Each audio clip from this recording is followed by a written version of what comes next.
Prince Philip is one of the British monarchy's most controversial figures. Decidedly old school and occasionally inappropriate. Can you tell the difference between Yes, he is brusque and he can be abrupt. And yes, he sometimes says some things which are totally out of order. A stark contrast to the modern, younger royal family. But before he joined the House of Windsor, Philip's life was an epic tale of war. Several people were executed, and Prince Philip's father looked very likely to suffer the same fate. Illness and tragedy. Philip's mother was clearly falling into a state of mental decline. Abandonment. His father was living with a mistress in Monte Carlo. And heroism. Prince Philip probably saved hundreds of lives on his ship by his very, very swift action. It's a life that dashes from the war-torn Mediterranean. A royal family running for their lives, pretty much as dramatic as you can get. To the streets of Paris and the school halls of Nazi Germany. Well, he would have been exposed to all of the doctrine that was being pumped out by the Nazis at that time. How did this royal survivor come through such extraordinary times? Having such a troubled childhood, it's given the backbone to him to put up with anything. And could Philip's experiences before joining the House of Windsor explain his later life of service and devotion? There was nothing of a home life for him. There are some people who have difficult home lives who it drives to work harder and to succeed. After 50 years of experience, I find it is a great temptation to give advice.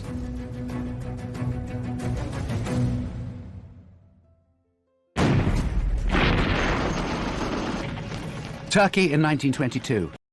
The Greek army is invading its old enemy in a brutal war. One of the army's leading figures is the Greek prince, Andrea, who has recently become father to baby Philip. Prince Philip's father was a major general in the Greek army who were invading part of Turkey, Anatolia, but there was a huge military setback and the Greek forces had to flee to the coast. Following the army's humiliating retreat from Turkey, the pro-monarchy Greek government is overthrown and its leaders are held responsible for the disaster. In the aftermath of this coup, several of the people were court-martialed and executed, including a former prime minister, a former foreign minister, several of sort of top generals. And when the execution was carried out, they all stood incredibly brave and stared at the firing squad. Prince Philip's father... For Philip, suddenly, really the rug is pulled beneath his family's feet. Philip's father's life is only spared by the court when his cousin, the British King, George V, intervenes. Somewhat surreptitiously, I think, George V was very instrumental in organising the escape from Greece of his cousins, including Philip, a babe in arms, who was taken onto this ship. Of course, there was no cot, no crib for him, and so the sailors engineered a cot for him out of old fruit crates. It is a dramatic start in life for Prince Philip. Born Philippos Andreou in Corfu just 18 months earlier in June 1921. He was born on the dining room table, in fact, of a beautiful villa in Corfu called Mon Repos. And he was born on the dining room table because the surgeon thought that was the best place for Alice to give birth. And by all accounts, he was a very much wanted and loved young son.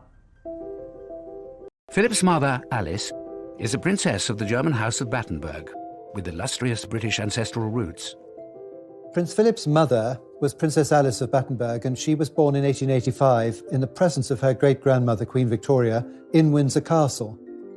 Philip is the great-great-grandson of Queen Victoria.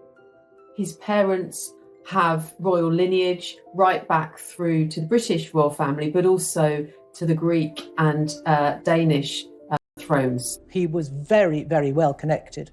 And by the time he was born, his relations were on practically every throne throughout Europe. Philip's father, Prince Andrea of Greece, is the brother of the Greek king and a full-time soldier. The wars between Greece and Turkey have actually been going on for many, many years, and the royal family and Prince Andrea were very much placed into senior positions in the military. But The military coup following the latest defeat forces the Greek royal family into exile.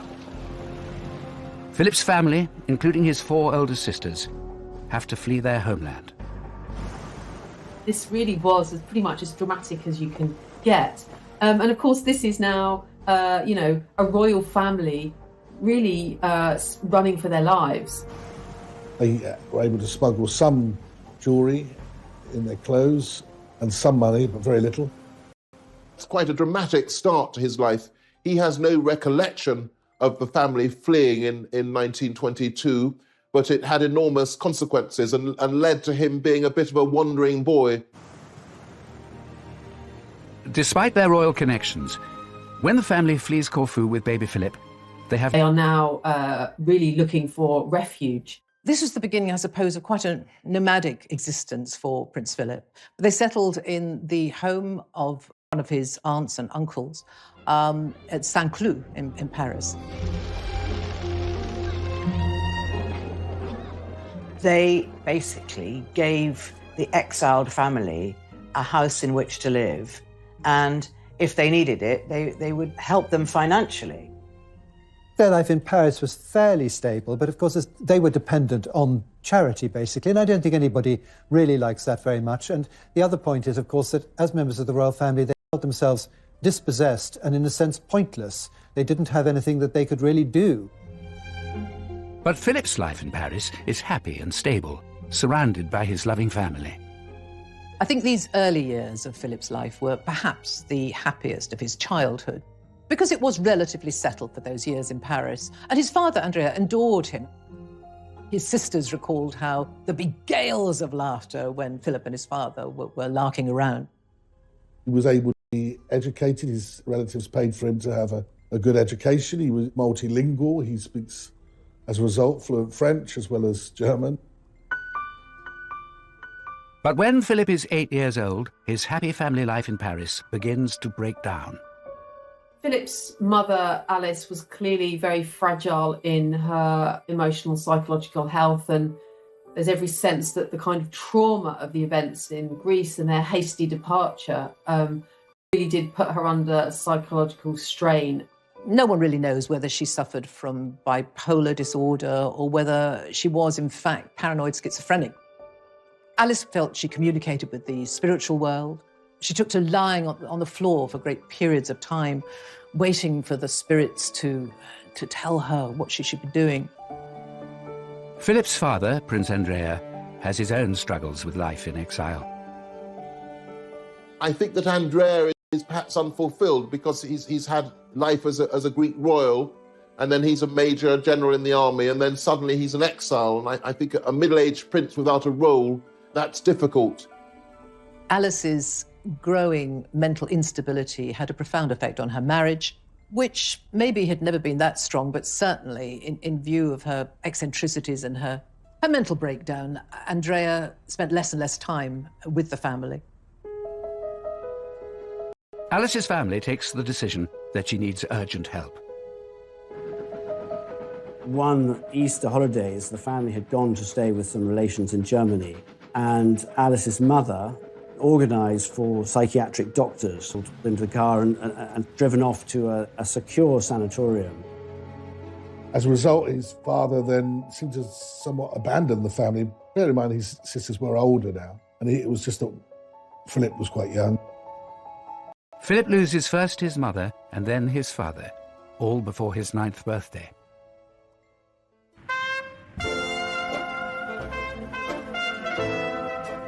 Philip's father ended up living this rather lavish sort of playboy lifestyle in many ways, with a mistress, moving to Monte Carlo, so quite a different kind of life from the one he'd had in Greece.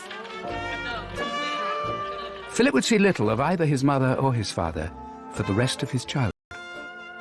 Prince Philip, as a boy, seemed to take all this in his stride. He was a very cheerful, mischievous, practical joker, and it didn't seem as though he was especially affected by it. I talked to Prince Philip and he said, and I think this is very significant really, my mother was ill, my father was away, so I had to get on with it. And that really is what he's done all his life. Child psychologists would say that he built himself a sort of shell around himself where he could function as this outwardly cheerful person, but he didn't want to have people ask him about how he was feeling, and that would tend to bring out sort of irritation and anger from him. With his parents unable to take care of him, Philip's family now has to decide where the 9-year-old boy should go. Decisions that will shape the rest of his life.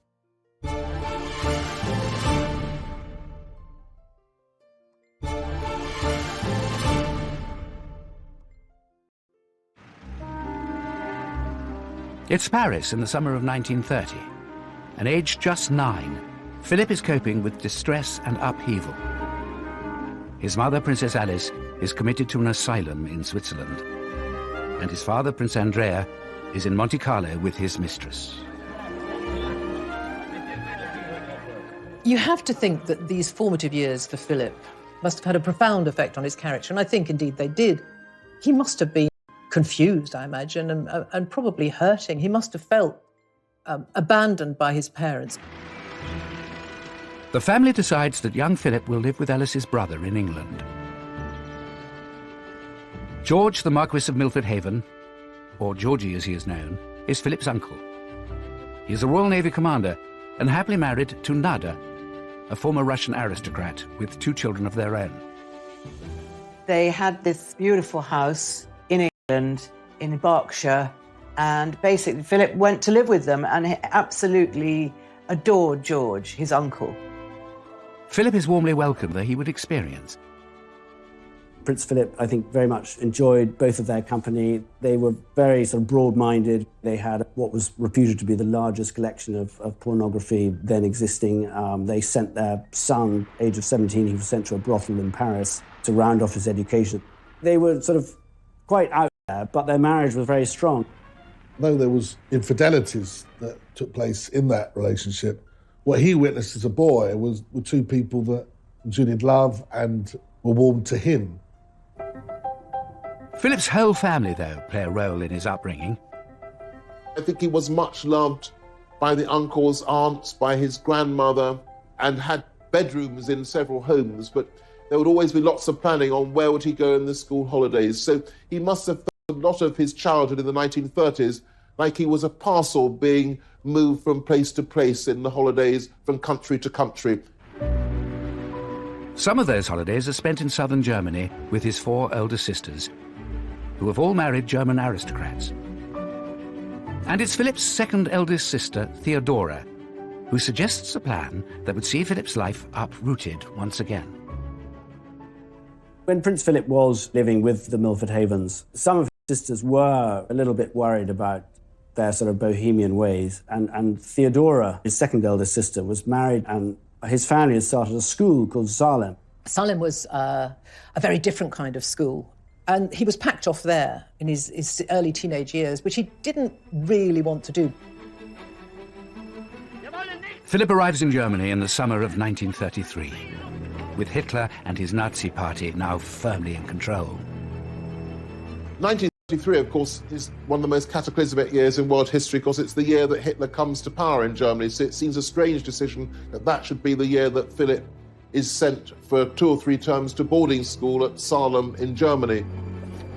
The rise of Nazism was the backdrop for Philip's time spent at this school, and indeed a branch of Hitler Youth was established there. For him, it was a sort of rather bizarre and retrospectively interesting time. He saw an awful lot of Nazi saluting, which always struck him as mildly hilarious. It reminded him of boys sort of asking permission to go to the lavatory. At 12, Philip is possibly too young to comprehend the events around him. But all 4 of his sisters and their German aristocrat husbands have allied themselves with the Nazi party. It's an astonishing thing that 6 years before Britain is at total war with Germany, there somebody who's later to marry the Princess Elizabeth should have been at school in Nazi Germany. Philip's family decides that he should leave and finish his education back in Britain. He would say, and has said in his adult life, home? Where's home? I don't know where home is. He had many homes. They were very welcoming, they looked after him, but he was essentially homeless. This sense of Philip as really without a home, without a rudder, without a sense himself without a clear identity. I think that really marks Philip out in his early years. But Philip finds a spiritual home when it's agreed that he should go to Gordonston, near the Highlands of Scotland. It's a progressive, newly established school run by Kurt Hahn, a German academic and friend of Philip's sister. Gordonston has always been described as a very sort of Spartan place, very sort of outward bound, but actually it very much appealed to Prince Philip. He developed his leadership skills there. He was already quite independent, but he became, I think, more so when he was there. He did extremely well at the school. The school's ethos pushes the boys to be competitive, practical and self-reliant. And it pushes them hard.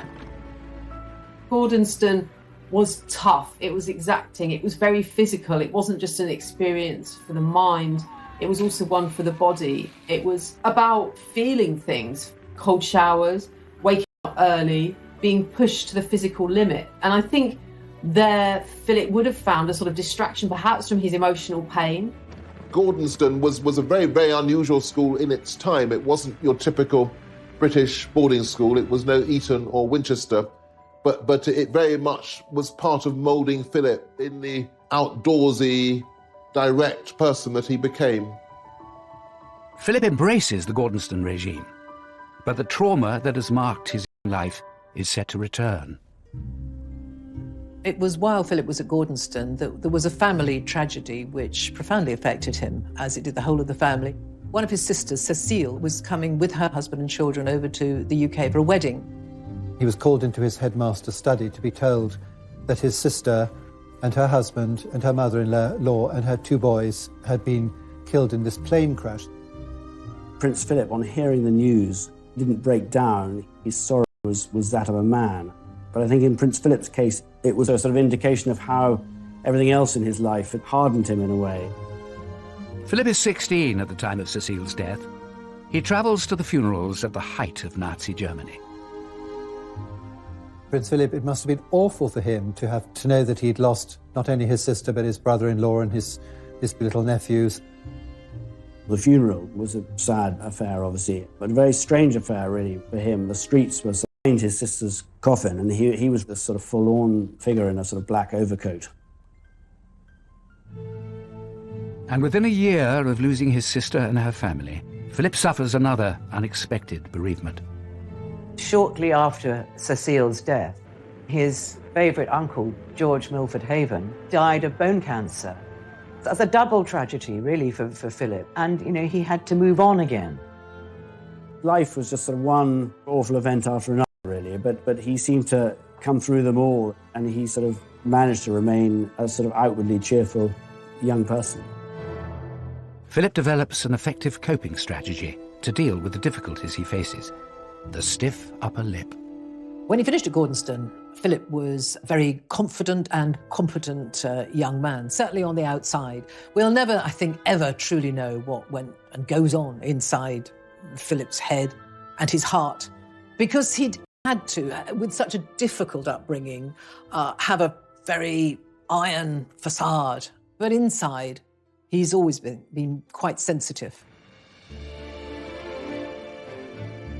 The void in Philip's life left by the death of his uncle is soon filled by George's younger brother, Lord Louis Mountbatten, who will become highly influential in the course of Philip's life. Lord Louis Mountbatten, the younger brother, really did take a lead in his life, and he was a great mentor. Mountbatten was a real doer. He was somebody who had great ambition, great talent, great networking. One of the first bits of advice Philip takes from his uncle Dickie, as Mountbatten is known, is to follow him into the Royal Navy. After leaving Gordonston in 1939, of course, the outbreak of war, Philip enrolls in the Royal Navy College at Dartmouth. And it is a royal visit to the college that summer that would change the course of Philip's life completely.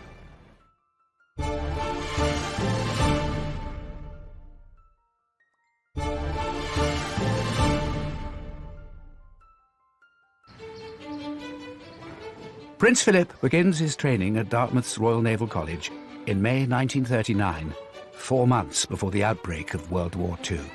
I think aged 18, he's already a very, very self-sufficient man. These difficulties which have befallen him have toughened him up. He has the advantage of being devastatingly good-looking.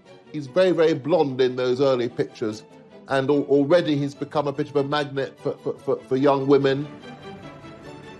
The young cadet's charms are on full display when the royal family visits the Academy in July. His uncle, Dickie Mountbatten, arranges for Philip to entertain the princesses, Elizabeth and Margaret. They played a few games, put over the nets, and suggested they do the same. And by all accounts, Elizabeth was smitten. She wrote to Philip to thank him for looking after her and Margaret. And then Philip wrote back. It was his cousin. She was a good contact to have. She was eventually going to be Queen of England. So Philip isn't a fool. So they started sending letters to each other. But Elizabeth is only 13 years old, too young for any serious romantic interest. Besides, Philip has other things on his mind. Less than 6 weeks after that fateful meeting, Britain declares war on Germany. We tried again and again to prevent this war. And for the sake of peace, we put up with a lot of things happening which ought not to have happened. Philip, of course, could have joined the Greek navy. He was still a prince of Greece and one of the heirs to the Greek throne. And I think increasingly in the late 1930s, Philip felt that he was English. He felt he was British. So it was the Royal Navy that he was going to be in at the beginning of the Second World War. In early 1940, Philip is sent to sea. At first to the Indian Ocean to escort convoys of soldiers. But the young midshipman is eager to be in the thick of the action. And by the following year, he gets his wish. He's transferred to a battleship in the Mediterranean to join the fight against the Italian Navy. There was one particular battle, the Battle of Matapan, which really saw the end of Italian involvement. The Italians took such a pasting, and Prince Philip was in charge of the searchlights during a night engagement. 2 or 3 Italian ships were destroyed in quick succession, with Prince Philip directing the searchlight so effectively that these Italian ships were well illuminated and promptly destroyed. 19-year-old Philip's skill with the searchlight earns him an official commendation, and he is honoured with the Greek War Cross.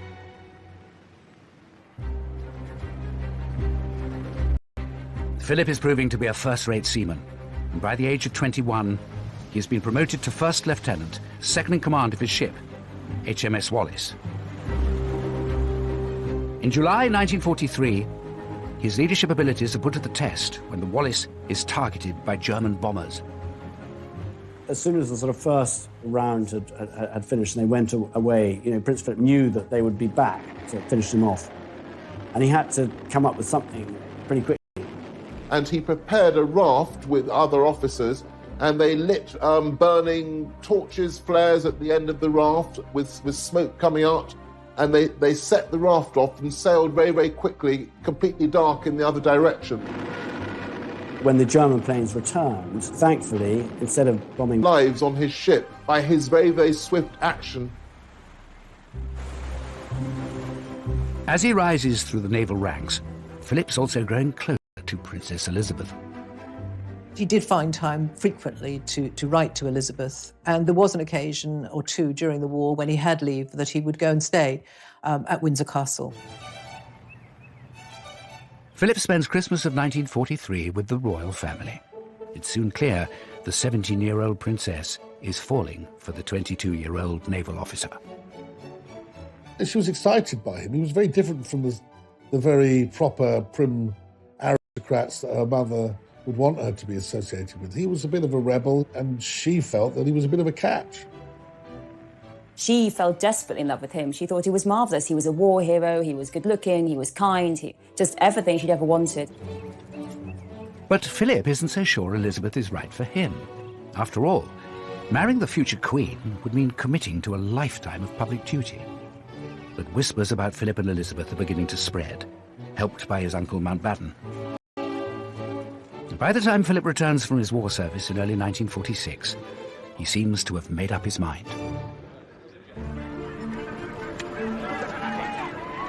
I think if you're sixth in line to the Greek throne, if you've only got about £600 in the bank, if you haven't got a settled home of your own, the chance of marrying the very attractive, intelligent, bright, sparky heir to the most prestigious monarchy in the world. I don't think that's a terrible opportunity.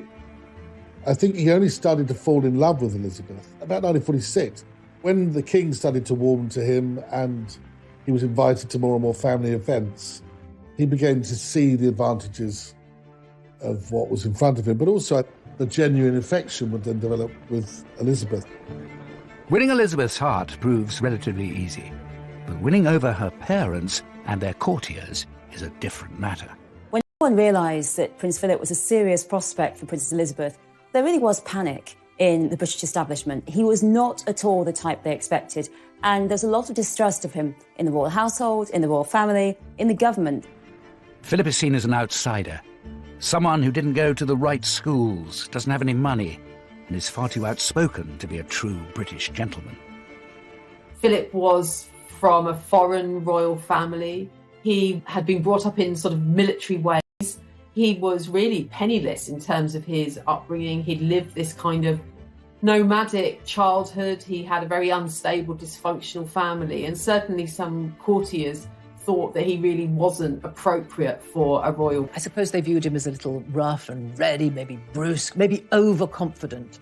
Certainly views were expressed that he might not be the right person. Nobody approved of him at all, but Elizabeth, for the first time in her life, she really stuck her heels in. This was the man she wanted, and no other would do. To become a more suitable candidate for the princess's hand, Philip makes some dramatic changes. With the help and guidance of Dickie Mountbatten, his uncle, he decided, or it was decided for him perhaps, that he should take on British nationality. And so he gave up his right to the Greek throne, he gave up his Greek nationality, he was no longer Philip of Greece, and he became British and he became Philip Mountbatten. And he also had to give up the religion he'd been baptised into. He was no longer Greek Orthodox, he now had to be Anglican. So they really do everything to change Philip into the English man they wish he was. I think those quite significant sacrifices was the beginning of a whole series of sacrifices that would then mark out Philip in relation to Elizabeth. He was always going to have to try to conform, to be acceptable. By the summer of 1947, Philip and Elizabeth have finally won the King and Queen's blessing. In these, the first special studies of the pair since the news of their engagement, it's easy to see the radiant happiness of the princess as she and her very good-looking husband-to-be pose for the cameras in the palace. Philip marries Elizabeth on November the 20th, 1947, at Westminster Abbey. The wedding day of Philip and Elizabeth couldn't have been grander, couldn't have been more spectacular. People got very involved with it and very excited by it. And the crowds were absolutely huge. Everything about the wedding is reinventing Philip. He's a great war hero, he's practically British, and now he's the marvellous future consort of the marvellous future queen. But for all the joy of the wedding day, there's a bitter pill for Philip to swallow. His mother is the only member of his immediate family by his side. His father, Prince Andrea, had died during the war, after not seeing his son for many years. And his sisters are not invited. It was deemed that his sisters who'd married Germans should not come over. It was too soon after the war. And so that was a source of great disappointment for him. But life as the new Duke and Duchess of Edinburgh is good for Philip and Elizabeth. You have to remember that he had been essentially homeless. He had not had a family life since he did. Elizabeth meant the world to him, and he was incredibly open about it. Their family grows quickly with the birth of Prince Charles in 1948 and Princess Anne 2 years later. Philip put behind him a lot of the difficulties of his childhood, and I think he himself was liberated by forming a happy family. For the first time since his early childhood, Philip has a home of his own, Clarence House in London. And despite taking on some royal duties alongside his wife, he remains on active duty in the Navy. One of the happiest times in the young couple's life was when Prince Philip was posted to Malta. He was out there for quite some time, several months, and Elizabeth went out and stayed with him on 2 occasions, quite protracted stays. And this was a very, almost normal existence for her, and she absolutely loved it.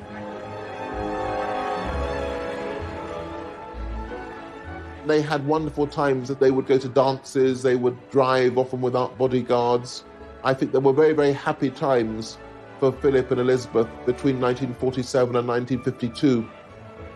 I really think that Philip and Elizabeth imagine that their life post-marriage is going to be their life for the next 20 years or so, that they'll live in Clarence House, he will do royal duties, he will support her, they will have their children, but it isn't going to be the big job. It's not queen and consort. I think both she and Philip imagine that'll be a job they're doing when they're in their 40s, going into their 50s. There's no way, I think, that they have any idea how close it is around the corner. But in 1951, King George VI becomes ill with what is later revealed to be lung cancer. It falls to Elizabeth and Philip to take on more royal duties in his place, including a tour of the Commonwealth nations in early 1952. They were going to be away for several months. So they set off for Kenya, hoping that when they came back, the king would be okay. But it was not to be.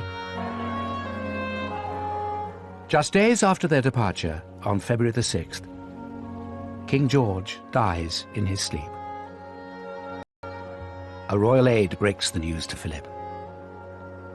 Philip, he just looked absolutely ashen-faced because I think he realised his entire life at that moment was going to change. I think he went into shock and he put a newspaper over his head and just absorbed this terrible news. Then he went to tell his wife.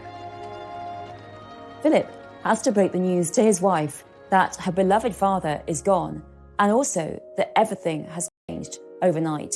She is now the queen, he is now the consort, and the life they had... How much will he be forced to sacrifice? And how will he use his turbulent childhood experiences to guide him in his new role?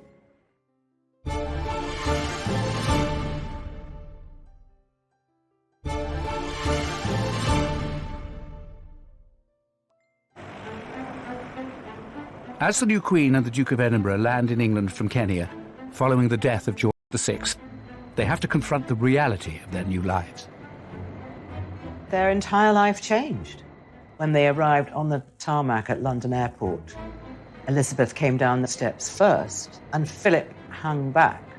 And then, of course, the realization that the rest of his life, he was going to be 2 steps behind his wife, must have really hit him.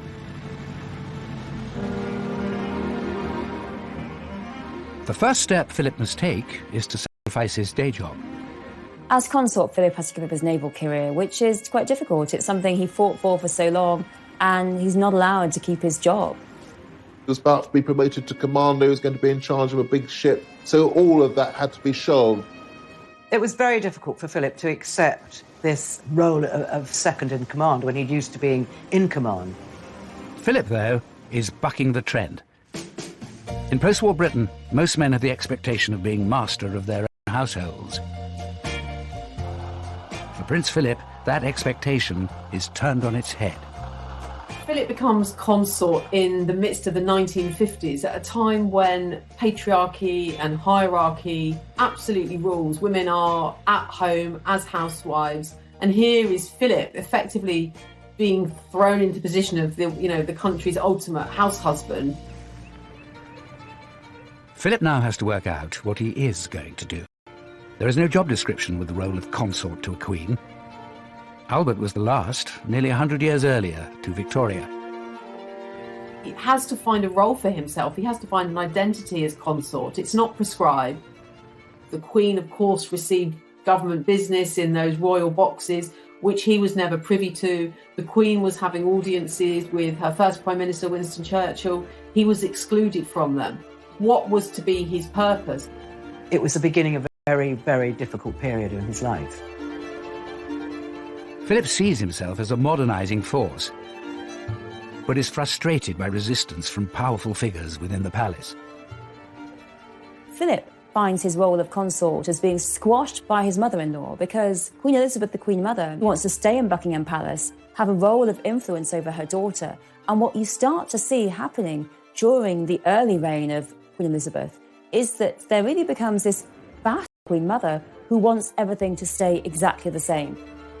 And there are further attempts to marginalise Philip by some of the old guard serving the monarchy. The courtiers were brutal to him. They looked down their noses at him. They didn't give him any attention. The courtiers weren't really interested in him. They didn't really have a lot of time for this upstart, this usurper, as they used to regard him. Philip, of course, is a man who's come fresh from conflict. The Navy is in his blood. He needs adrenaline, he needs a purpose, he needs to be doing things. But Philip turns an early setback into a personal mission. As newlyweds, Princess Elizabeth and Philip were living happily in Clarence House, where Philip had overseen the wholesale modernisation. Philip really throws himself into creating Clarence House as a home for this young family. And that, I think, really reflects the fact they never had a home before. So they had all the mod cons, and Philip loved mod cons. And they began to question the way things were being done. Of course, that didn't go down at all well, where things were done year after year, decade after decade, because that's the way tradition would have it. Now, he wanted to shake all that up. And so he made himself incredibly unpopular with an awful lot of the grey men, if you like, at the palace. Undaunted by the forces opposing him, Philip persists with his determination for a greater role. He wanted to do more and he wanted to have an influence, and the Queen knew that, and she put him, for example, in charge of the Coronation Commission to oversee the arrangements for the coronation. And here we see for the first time Philip being something of a maverick, perhaps because of his status as being an outsider, having a different kind of perspective. Philip feels very strongly that the coronation, it should be more modern, there should be open, that the BBC's request to televise it should be admitted. And there are traditionalists who disagree with this. They think it could undermine the majesty of royalty. But Philip sees the advantages of harnessing the new medium of television. He, for example, knew that the coronation was going to be a critical event, saw the opportunity of making the coronation this global event like none other, letting the television cameras into the Abbey for the first time. And against the reservation of the government and Winston Churchill, Philip really pushed that through. Philip is always battling to have his ideas taken seriously, always having to fight, because lots of people will say to Elizabeth, was that Philip's idea? Well, no, because they really exclude him and ignore him. For almost 2 days and nights, the crowds had been assembling in sunshine and rain for the moment when the young Queen, radiant in her exquisite gown, left the palace for Westminster Abbey. The coronation takes place on June the 2nd, 1953, with television cameras capturing every moment. More than 20 million people in Britain tuned in to watch the ceremony. And 8 years after the war, another victory. Philip's sisters are allowed to attend, and so does his mother, Princess Alice, who is now living as a nun in Athens. Philip had always been very, very fond of his mother, and I think he was really happy that his mother should be there. But she came in her grey nun's habit, so she was very obvious. It was a great moment for Philip and his relations. But the success of the coronation, both on the world stage and for Philip personally, comes off the back of a body blow for the man in the support role. I suppose Philip had to swallow an awful lot as a proud male and a royal male. But one thing that really grated with him was the fact... After their marriage, the couple were known as the Edinburghs. But once Elizabeth ascended the throne, the plan is that she will be part of the House of Windsor. He expected, absolutely expected, that Elizabeth would take his name on marriage and that the children would take his name. So therefore, it would be the House of Mountbatten. Philip's assumption that the family will adopt his surname is political dynamite. Various people, most importantly Churchill, were dead set against this idea and were determined that the name should remain Windsor. There was a big row about it, but Philip lost the argument, and the Queen agreed that her children, Charles and Anne, would be part of the House of Windsor. But during the row, he said, what kind of man am I? I'm just a bloody amoeba, he said. So it was very, very hurtful to him. I think he really felt that if he gave up his title, his religion, his name, his nationality, then the actual reward would be that he got to be Philip, the House of Mountbatten, and not as that really made him feel excluded, very humiliated, and it was a very difficult moment for him. Philip has a tried and tested way of dealing with the strains of royalty. I think having had the upbringing he experienced, he just adopted that same attitude to royal life. This is what I've married into. This is the hand I've been dealt. We'll just get on with it. And that's what he did. It wasn't always easy. There were rifts in the marriage. There were rocky periods. There were times when he felt he just had to get away, and did get away. Philip focuses his energies on where he believes he can make a difference.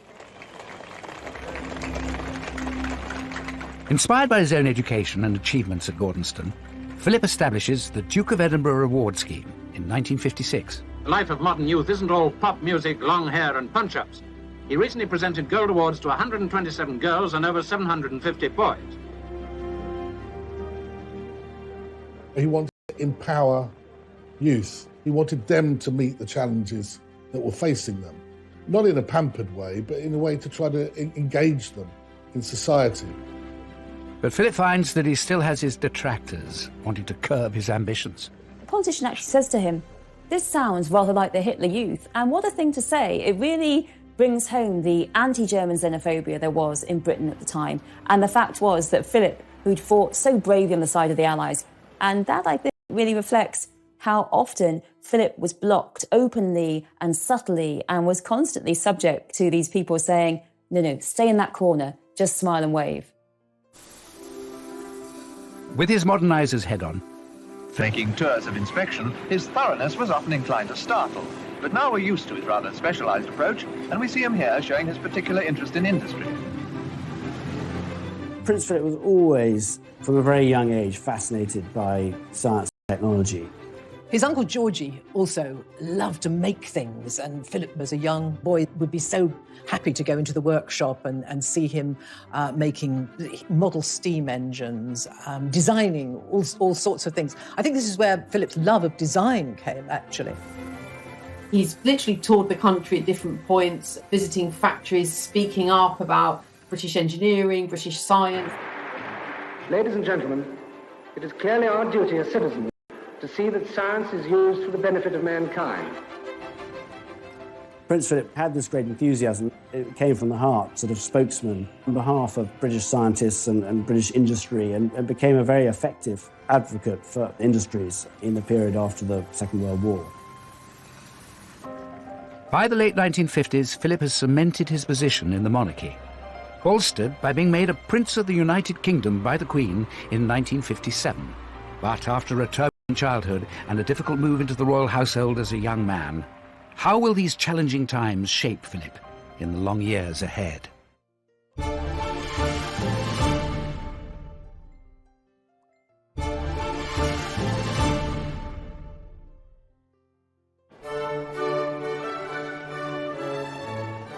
It's August 2017, and Prince Philip takes one final salute before retiring at the age of 96.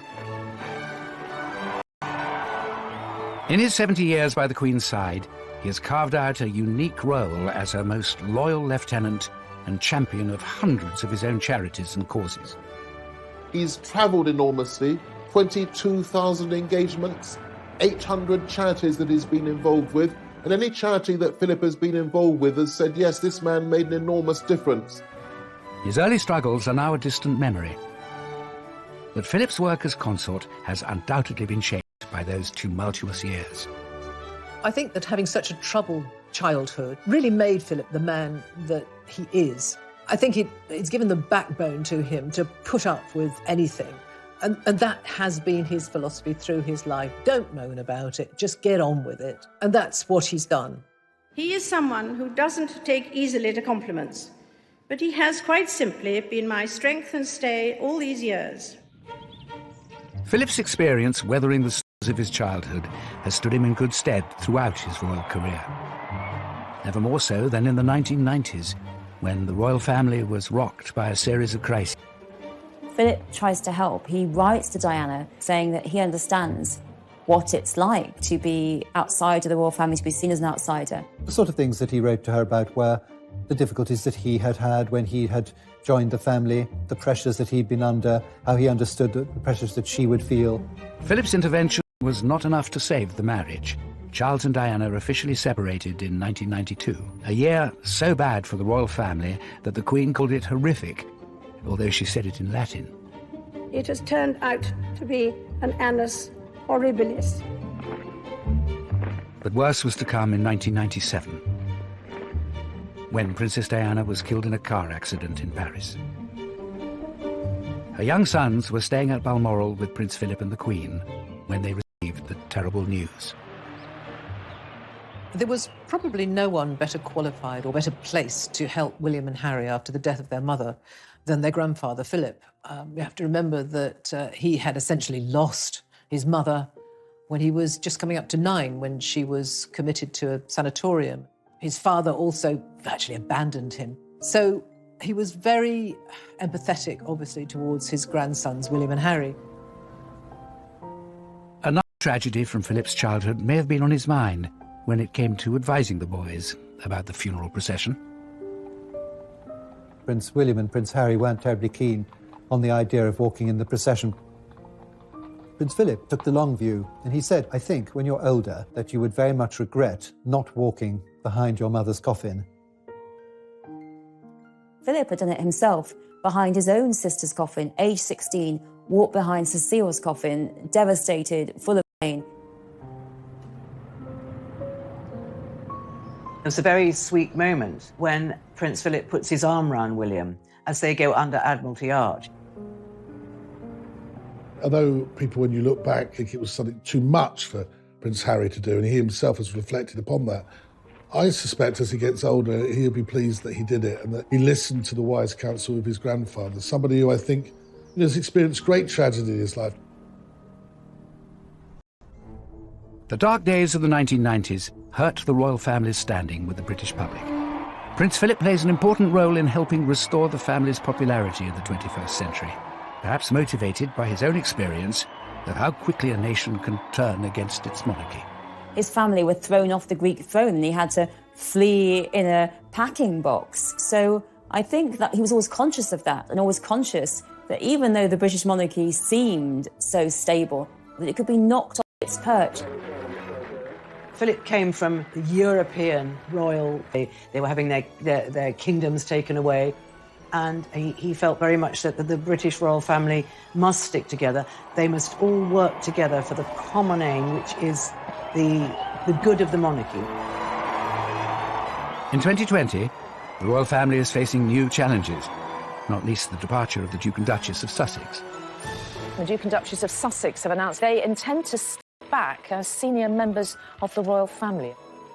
I think we all know from recent history that becoming part of the British royal family is not easy. Diana bailed out, Fergie bailed out, Harry and Meghan have both left royal duties. It's not easy, but I think Philip really made the best of it. On the occasion of their golden wedding anniversary, Philip gives an insight into one of his guiding principles. The main lesson that we've learned is that tolerance is the one essential ingredient of any happy marriage. It may not be quite so important when things are going well, but it is absolutely vital when things get difficult. Prince Philip's life has never been smooth sailing. Beginning with exile and abandonment, through his wartime heroics and early battles with the royal establishment, to the tempestuous years of the 1990s. But it's these storms that have given him the resilience and the strength to succeed in his role, guiding his family, supporting the Queen, and serving the country for more than 70 years.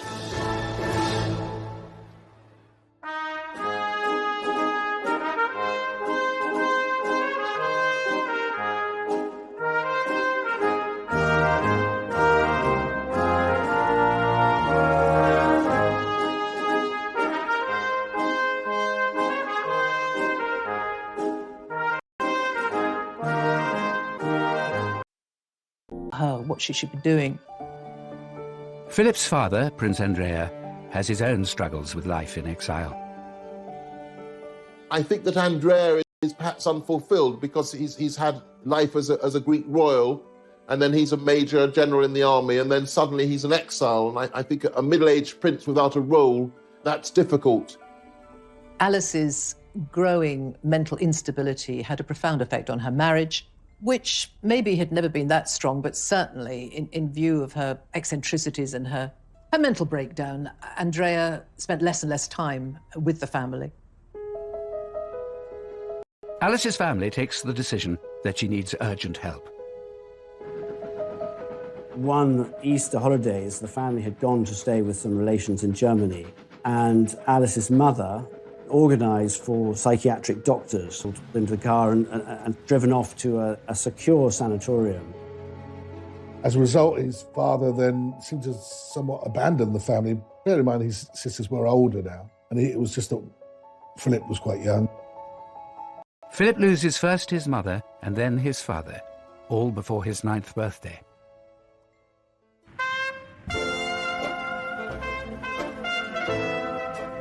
Philip's father ended up living this rather lavish sort of playboy lifestyle in many ways, with a mistress, moving to Monte Carlo, so quite a different kind of life from the one he'd had in Greece.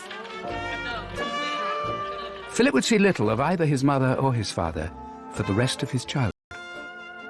Prince Philip, as a boy, seemed to take all this in his stride. He was a very cheerful, mischievous, practical joker, and it didn't seem as though he was especially affected by it. I talked to Prince